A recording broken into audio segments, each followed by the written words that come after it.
Jujutsu Kaisen is among the most popular shonen series out right now, and you can even argue it's the #1 shonen manga in the world right now. So your tribal chief and everyone else in the shaman tribe have decided, let's do a little deep dive and try to find some interesting facts on this juggernaut of a shonen series. Let's go with #1.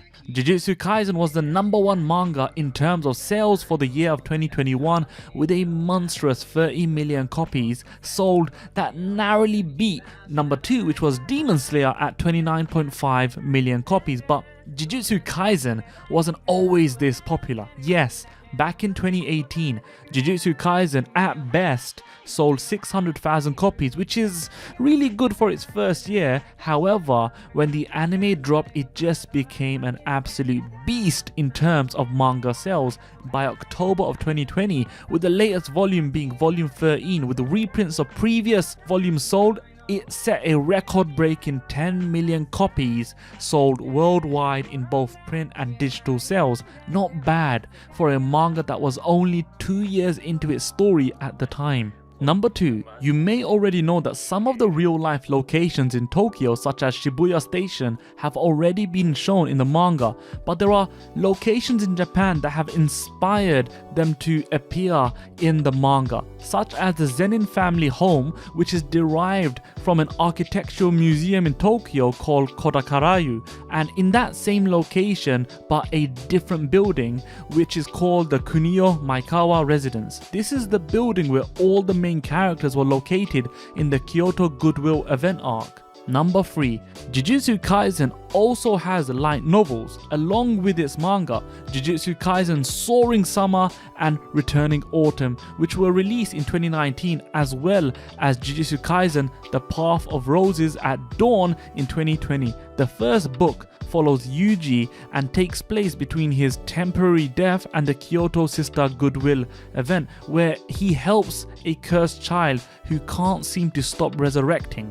The second centers on a day in the life of Nobara, where she bumps into a powerful curse user whilst shopping around town. Viz Media recently made the announcement that it will release the English translation for the American audience at some time during late 2022, so around autumn winter time, hopefully. #4, Yuji Itadori's name comes from two interesting sources. His given name, Yuji, comes from one of Akutami's former classmates. It's not clear whether this is a meaningful homage. As we go later down the list, we know Akutami loves giving an homage to people he knows in real life, or if Akutami simply just liked the name. His surname Itadori is a type of medicinal plant that's also known as Japanese knotweed. It can be used as a pain reliever or a vitamin-rich food.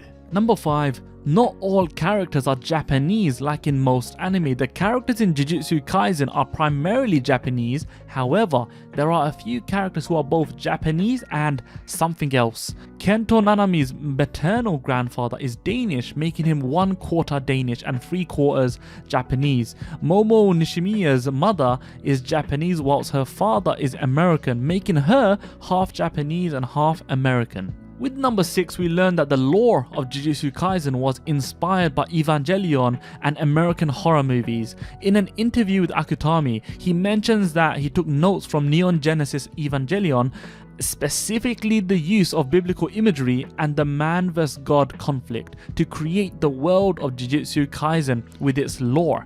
This makes Akutami tease Yuji's mum, who is not shown in the anime, which isn't too much of a surprise given the parental issues that Evangelion had in its own series. He also credited Get Out, Hereditary, and found footage horror movies for influencing Jujutsu Kaisen's scare shots and horror imagery. #7, Akutami credits the Hunter x Hunter and Yu Yu Hakusho mangaka Yoshihiro Togashi as his main inspiration.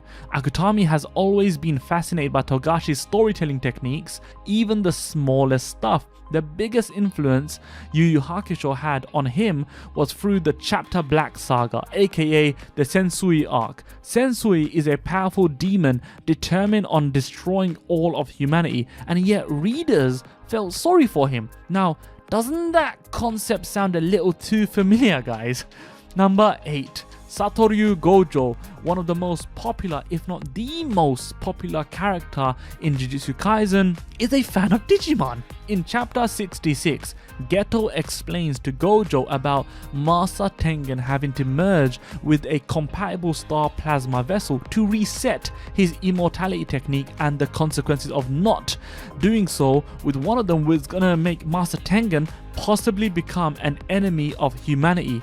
Gojo then hilariously makes a Digimon analogy, saying that if Tengen becomes Metal Greymon, it'll be okay, but it would be a problem if he became Skull Greymon, so then he would have to reset to Koromon, with Geto agreeing with that analogy. I love the accuracy with this reference. It's not like Gojo's referencing some random basic generic fact about Digimon. He's actually explaining right here in this fun little panel how Digimon can potentially go through the dark line as well as the good line in terms of their evolution or digi-evolution, hence the Skull Greymon reference, which is Koromon's dark line. Number 9. Pop culture references. Yes, there are many pop culture references throughout the story, such as Yuji watching Lord of the Rings in episode 7, the many references to famous actors such as Tom Cruise and Jennifer Lawrence, as well as various other references to different anime as well. We made video referencing and talking about all of these pop culture references, so please make sure to check it out because there's a lot and there's some really funny ones out there. And finally, number 10. Akutami revealed that Yuji is actually based on his older brother, who is apparently his polar opposite.